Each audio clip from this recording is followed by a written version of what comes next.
Okay, good day naman pong muli sa ating lahat at welcome back to my YouTube channel, Rico Tutorial Vlog. For today's video, magki-cable pulling na nga po kami ng power line para po doon sa loop detector na in-install po namin doon sa highway.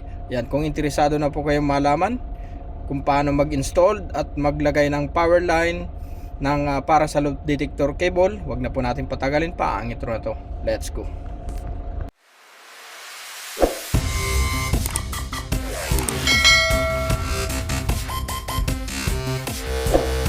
Okay, before po tayo mag-proceed doon sa TLC panel na lalagyan po namin ng power line na para po sa loop detector sensor, saglit ko lang po sa inyong ipakita itong isang TLCP panel na mayroon na po siyang power line na para po sa loop detector sensor. Parehas naman po sila gumagana, ang pagkakaiba nga lang po, itong ipapakita ko po sa inyo na isang TLCP panel ay mayroon na po siyang power line na para po sa loop detector sensor. Kaya ang gumagana na po sa ilaw niya para mag-control po ng mga timer nung para sa ilaw ng traffic signal po na ito ay loop na po yung gumagana, hindi na po yung timer. Hindi po katulad dun sa linalagyan po namin ng or lalagyan pa lang po namin ng power line na para po sa loop detector sensor. Ang gumagana po dun ay timer pa lang, wala pa po siyang sensor na para po sa loop. So pakita ko po sa inyo itong isang TLCP panel na mayroon na pong loop detector sensor na gumagana. So ito po yung isang panel na ang nagpapagana po doon sa mga ilaw ay hindi na po timer, loop detector sensor. Ito po yung sinasabi ko po na install namin doon sa kabilang TLCP na ginagawa po namin. Ito po yung power line na para po yan sa loop detector sensor. So ganito po yung cable na ilalagay po namin doon. So ayan, para mapakita po namin sa inyo yung loob, yung katulad po nitong terminal na ng TLCP na gagawan po namin na wala pang ganito. So proceed na po tayo doon. Okay, let's go. At ito na nga po yung cable na ilalagay namin. Nadala na po namin dito sa site at pinatatanggalan ko lang ng plastic dito sa kasama ko. Dito po papasok yan sa manhole po na ito. Galing po dito sa TLCP panel po na ito.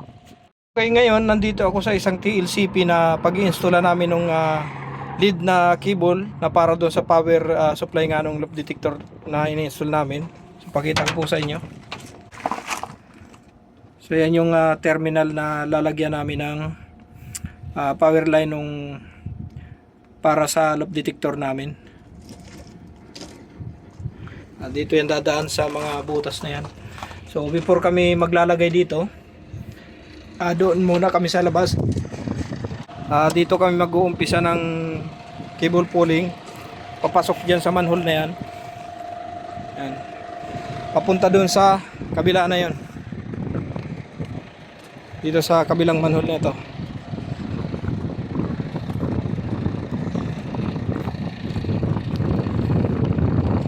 Dito yan tatagos sa kabila na ito.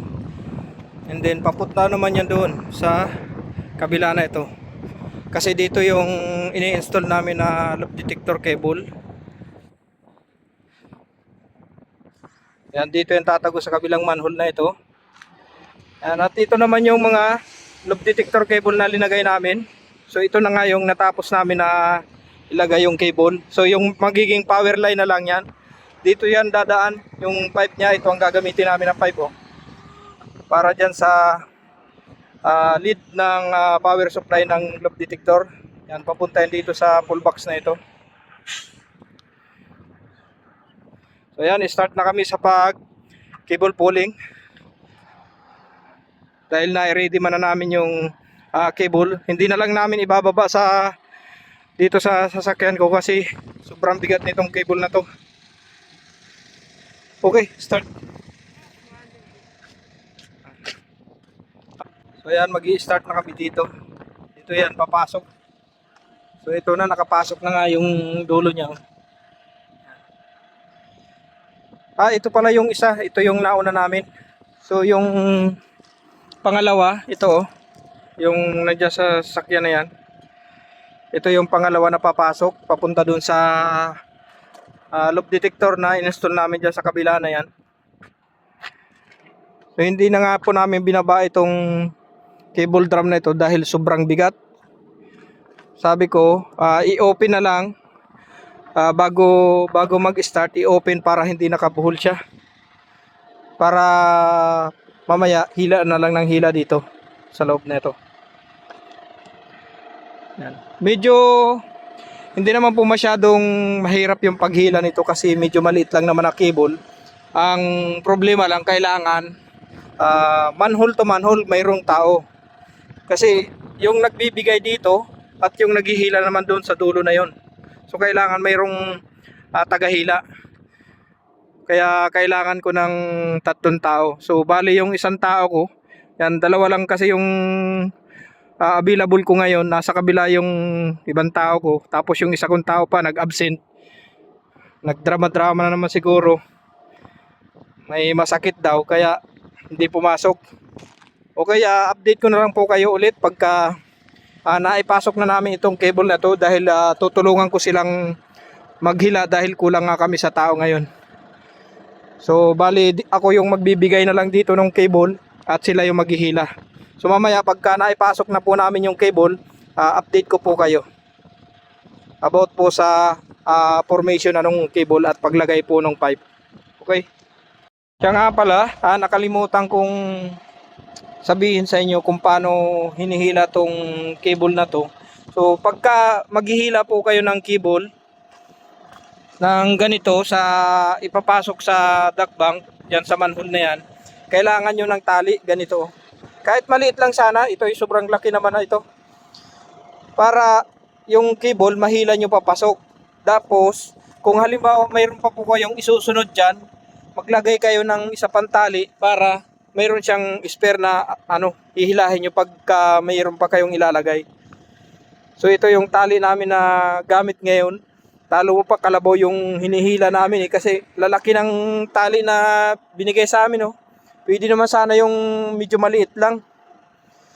Kaso ito yung binigay sa amin. So pwede na to kaysa naman sa wala. So ayan, ito yung ginagamit po namin ng panghila ng cable na ito papasok dyan sa manhole nga po na yan. Yan. Para maipasok namin, kailangan may tali. So itong tali nga po na ito ang gamit po namin. So ayan, update ko po kayo pagka nahila na po namin yung cable papasok doon sa kabilang manhole hanggang makarating po doon sa full box. Right? Sa part nga po ng video na ito ay nahila na po namin yung power line ng loop detector cable.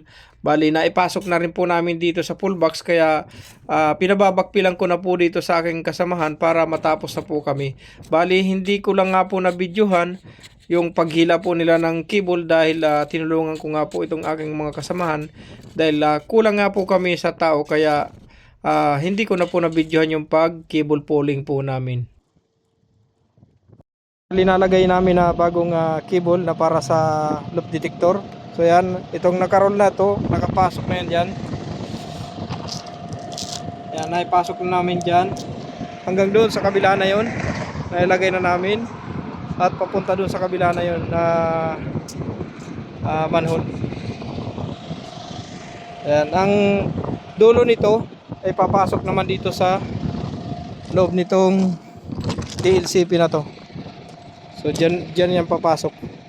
So ngayon hindi muna namin puputulin dahil kailangan ma-measure muna yung distance, yung haba niyan galing dito sa loob nito hanggang dyan sa loob ng PLCP, kasi baka pag pinutol na namin tong cable na to baka kumapos mahirap magdugtong yan. So kailangan sure na tama yung sukat ng cable na puputulin namin. Update ko kayo ulit pagka naipasok na namin sa loob nitong TLCP po na ito, yung dulo niya para sa connection doon sa terminal na pinakita ko sa video po na ito. Okay, update ko lang pong muli kayo doon sa ginagawa po naming cable pulling na para po sa power line ng loop detector cable. So bali 2 cable po na kulay gray yung pinasok po namin doon sa manhole. At ang sabi nga po sa akin ng aking engineer ay kumpletuhin lang daw muna namin yung 10 cable na para doon sa 4 na location. So bago namin daw ipasok doon sa TLCP panel. So kaya ang nangyari po, yung kinable pulling namin na kulay gray ay hanggang lang doon sa loob mismo ng manhole. doon sa malapit po doon sa mismong TLCP. So doon lang nakaabot yung dulo, tsaka na daw po namin na ipasok doon sa TLCP panel kapag nakumpleto na nga po namin yung 10 cable para sa 4-way location. So kaya ang nangyari, na-stop nga po doon yung cable, at maging yung termination po doon sa lahat ng connection po ng loop detector cable ay hindi pa rin namin na i-connect. At ang sabi nga sa akin po nung aking engineer ay sabay-sabay na po yun gagawin pagkatapos pong makumpleto po yung 10 power line na para po doon sa loop detector cable. So kaya ang mangyayari, hanggang doon lang po yung aming video na may share po about po doon sa paglagay po namin ng cable pulling, or about nga po doon sa paglagay po namin ng kulay gray na cable. At huwag po kayo mag-alala, gagawin ko rin po ng video yung pagpasok po namin ng cable doon sa TLCP panel kapag nakumpleto na nga po namin yung 10 cable na para nga po doon sa power line po nung 4 na location ng loop detector cable. So gagawin ko po din po yun ng video, maging po yung termination doon sa lahat ng connection po nung loop detector cable. So hanggang sa muli, sa mga hindi pa po nakaka-subscribe sa aking YouTube channel, bago po natin matapos ang video po na ito, please subscribe our channel. Ito po yung aking YouTube channel, Rico Tutorial Vlog.